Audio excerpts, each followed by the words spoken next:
Welcome back everyone. So today we are going to discuss bottom-up parsers, and among bottom-up parsers we are going to starting discussing the naive shift reduce parser. So shift reduce parser is a simple parser, bottom-up parser, where the two actions which we are going to perform are shift and reduce. The meaning of shift action is push the symbol on the stack. What is reduce means? Reduce means reduce the expression from right to left.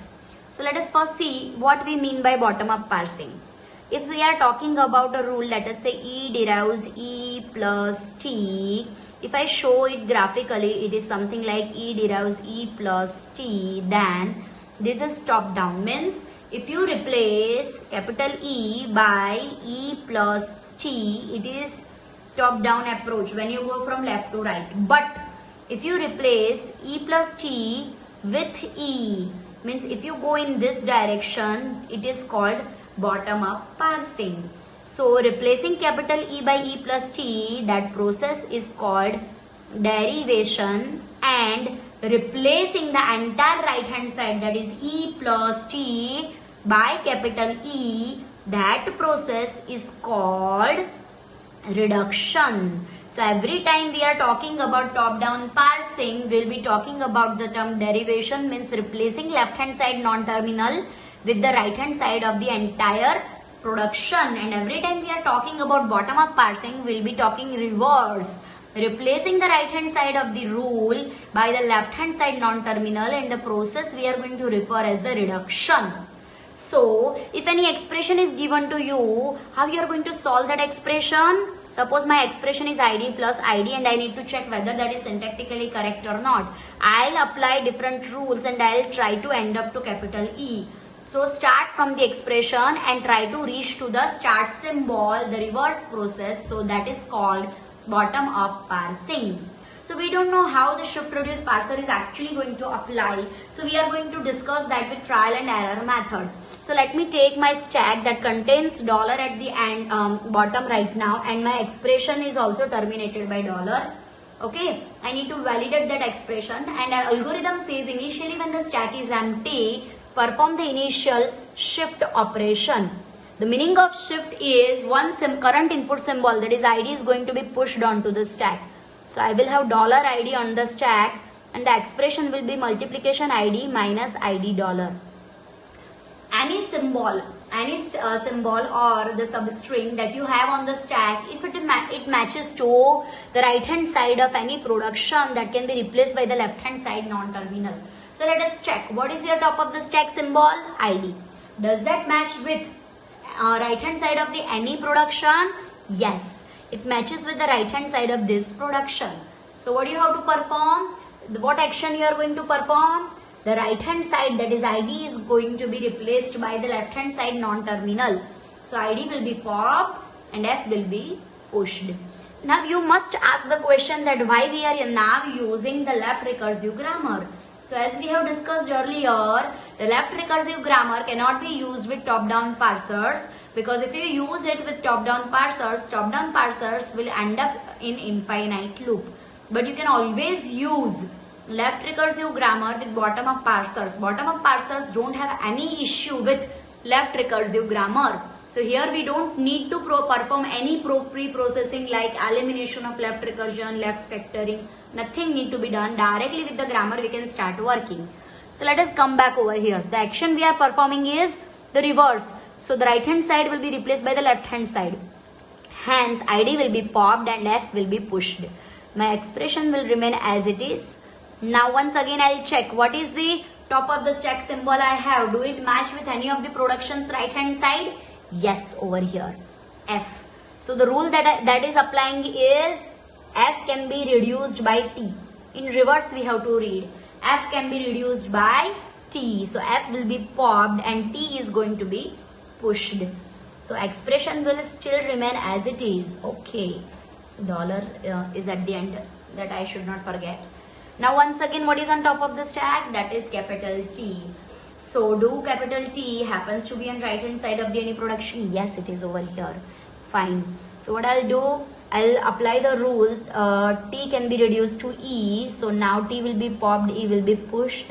the expression will remain as it is. Okay, now you don't have E as a matching right hand side of any production, so let me perform shift operation.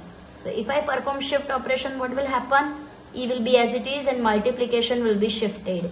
Now ID minus ID dollar. Okay, now do E multiplication match to right hand side of any production? No. So once again a shift operation need to be performed.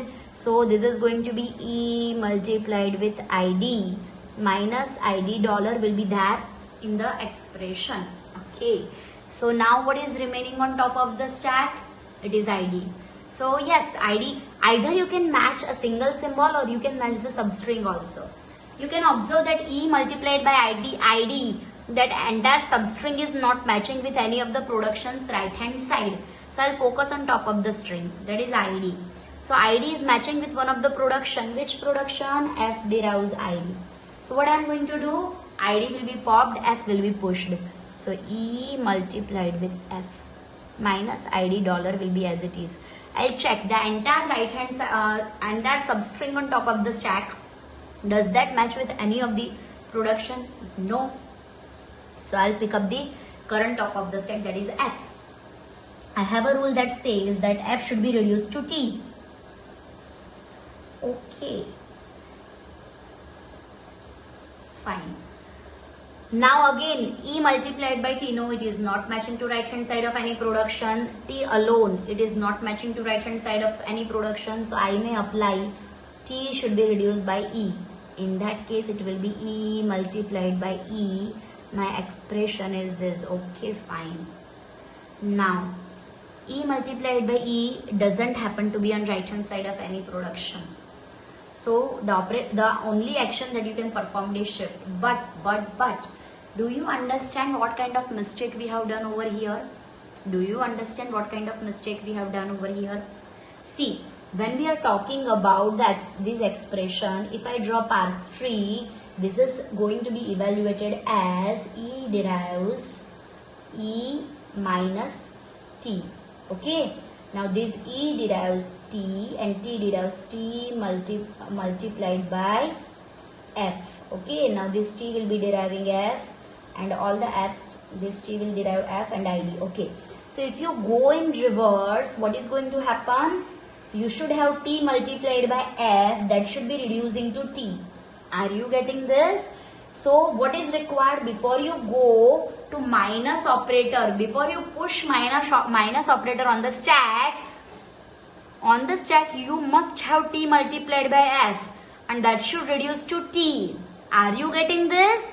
Then that T should have been reduced to E and then only minus should have been pushed onto the stack. Is it happening over here? No. So are the actions that you have performed over here are right? No. Why? Because you have manually decided which action should be taken and which not. You have not followed any particular algorithm. So if you trace back, the error that you have performed is here. If you trace back, what you required over here? T multiplied by F. So the non-terminal that you require is T. So after this reduction should not have happened. So what you have to perform? Backtracking and undo all the operations which you have performed, roll back and go up to here. After going here, you have to perform a shift operation. Then you have to perform another shift operation. Then ID should have been reduced only up to F, not to T, up to F only. Even up to T or E, it should not have been performed. So that you will end up having T multiplied by F on the stack and that can be reduced to T, which will be further reduced to E. Are you getting a little bit of idea? So what is something wrong we are doing over here? You can observe that over here we don't have a clear plan. We don't have a clear picture or step of or a sequence of steps that we need to apply and hence we are making mistake. So this is not actually how shift reduce parser works. There is a method or there is a sequence that you need to follow. So what it says, let me explain. You can observe over here that like you tried to do this way, you made a mistake. But if you had, when you can't decide bottom up, you can always end up having a top down parsing. Once you find out the top down parsing steps, you can always follow that in reverse. That is always going to be correct. Are you getting what I am trying to say? So if you go in reverse of top down parsing, you exactly know which operation should be performed first, which operation should be performed next, and so on. So you will be successfully able to reach to the start symbol. So that is what we are going to discuss now. Okay, let me take one more example so it will be more clear. So the example says, if suppose I have grammar rules like S derives small a, capital B, small e. Capital A derives capital A, small b, small c, or small b, and capital B derives small d. Now the question that has been given to me is, I have to derive A, B, B, C, D, E. I'm sorry, I should not be using the word derive. I should be using the word reduction. What I have to do, by bottom up approach, I need to prove the given expression is syntactically correct. Okay, so if we will try blindfoldedly to apply the bottom up parsing, we may end up having mistakes, right? Because we won't be knowing which rule should be applied first and which should not be. So what the shift reduce parsing algorithm says, that first of all apply top down parsing. With which approach? Rightmost derivation. Now you must remember we had discussed leftmost derivation and rightmost derivation, but forget about leftmost. Our focus is on rightmost derivation. So first of all apply top down parsing with rightmost derivation and then observe that in reverse order. Simple. So let me perform this first of all. Okay. So I'll start with the start symbol as. The only rule I have says S derives A, capital B, and E. Okay. So that is S derives A, B, E. Fine. Now what I have to do? I have to apply rightmost derivation. What is meaning of rightmost derivation? The meaning is rightmost non-terminal must be derived first. So rightmost non-terminal is capital B. Okay. So how many rules you have with capital B? A single rule, that is deriving to D. So I have to derive A, D, E because B derives to D. Okay, this don't look like because, but it should be. Fine. Now in this expression, what is the rightmost non-terminal? Capital A. Now capital A is deriving two expression. If you will pick up small b, your answer will be A, B, D, E. Does that match with this? No. So you have to pick up the first rule. So it is going to be A, B, C, and D, E will remain same. Okay, because A derives A, B, C. Okay, fine. Now if you observe with the expression B, C, D, E, B, C, D, E, it has been achieved. A is achieved. The only remaining is small b.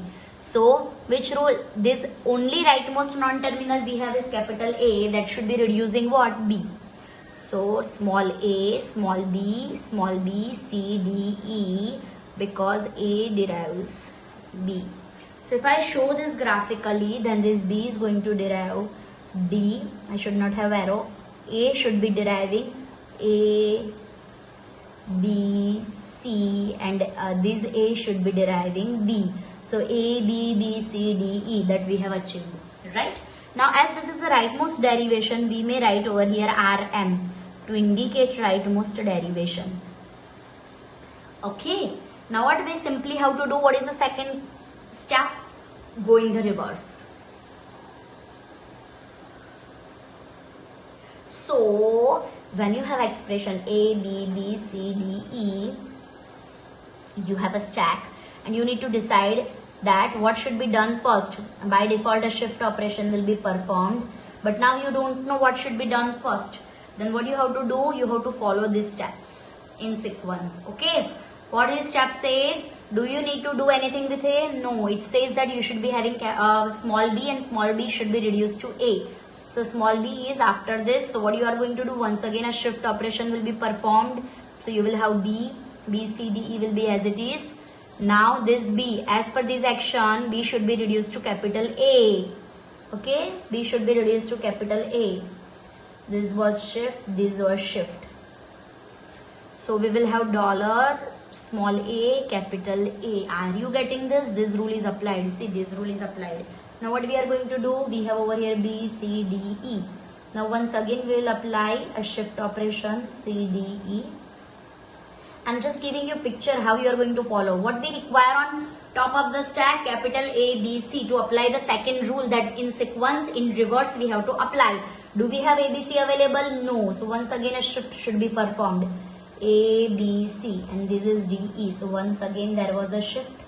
Now on top of the stack, substring is A, B, C, which is matching to one of the production, and if you apply reduction, you are actually following reverse of rightmost derivation. So this A, B, C should be reduced to A. Yes. So this is dollar small a capital A. Are you getting this? So this way we are going to solve this expression, and we will end up reaching to capital S, which is the start symbol. So this is the this method is called shift reduce parser, and I have not solved this example entirely. We are going to solve one more example. I am just trying to explain you these two steps.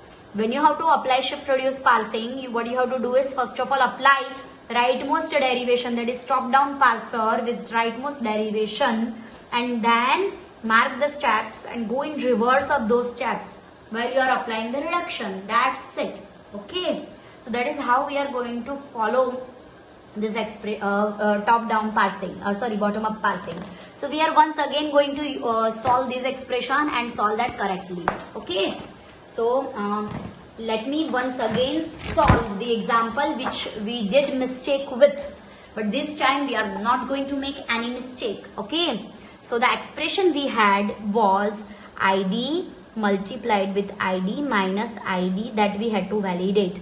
So what our shift reduce parsing algorithm step says, that you have to first of all apply top down parsing. Okay, so what I am going to do, I am going to try to derive this expression with top down parsing, top down, that also with rightmost derivation, and then I will go in reverse. Okay, these are the two things I will have to perform.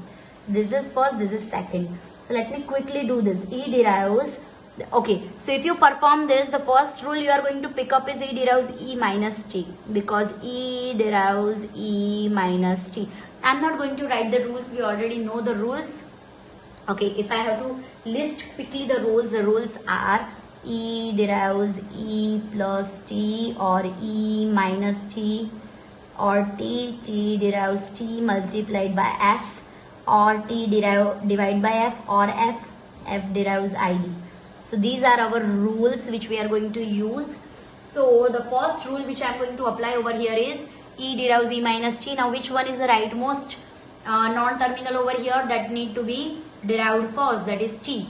Okay, and you need to make sure that you are going to derive this. To derive this, on right side of minus, what we require? ID. So E minus T should be derived to F, because T derives F. Okay, as per this rule. Now what you require on right side of minus ID. So once again what you are going to do, F derives ID. Okay, so F will be converted to ID. Now which one is the rightmost non-terminal you have over here? E. So on left hand side of E minus, which operation you require? Multiplication. To obtain multiplication, E need to be converted to T. So the next rule that you have to apply is E derives T. Okay, so this E is going to be converted to T. Okay, now which operator you require here? Multiplication. So T derives T multiplied by F. So T multiplied by F minus ID, because T derives T multiplied by F. Okay, now this is what we have on right hand side. The rightmost non-terminal is F. So you have to once again check that what you require between multiplication minus, you require ID, right? So this F should be deriving to ID. So T multiplied by ID minus ID, because f derives id as per one of the rules. Now what is the rightmost non-terminal? That is capital T. What you require on left side of multiplication? id. So t will be deriving f. Okay. Now, okay, and now this f will be deriving to id. id multiplied by id minus id. So this is f derives id. So this is called rightmost derivation. What you have performed over here is top down parsing with rightmost derivation. Now what we need to do is we need to go in reverse, so that we will be applying the steps in reverse and sequence. First this, then this, then this and this. So we are going to solve this in the next coming lecture. Okay, so keep watching. Thank you.